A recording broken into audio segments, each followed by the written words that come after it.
განათლება და მეცნიერება 21 საუკუნეში გამოწვევები და ახალი პერსპექტივები. ამ სახელწოდების კონფერენცია გაიმართა თბილისში. მონაწილეობა მიიღეს განათლების და მეცნიერების სფეროს წამყვანმა ქართველმა და უცხოელმა ექსპერტებმა, ასევე განათლების მინისტრმა.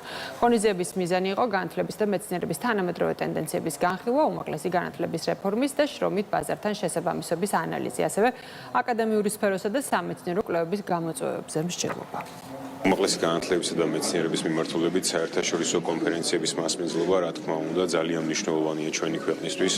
აქედან გამომდინარე, ჩვენთვის ძალიან სასიხარულოა ის ფაქტი, რომ აღნიშნული კონფერენცია სწორედ საქართველოს განათლებისა და მეცნიერების სამინისტროს რუსთავთა რუსთაველის ფონდის მიერ არის მხარდაჭერილი. მეორეს მხრივ, რა თქმა უნდა, თანამედროვე სამყარო სავსეა გამოწვევებით. აქედან გამომდინარე, სწორედ მეცნიერება და უმაღლესი განათლება უნდა იყოს გზა, რომელიც ამ გამოწვევებთან გამკლევის საშუალებებს მიღება. იყო დღეს შეგვეჯამებინა აკადემიურ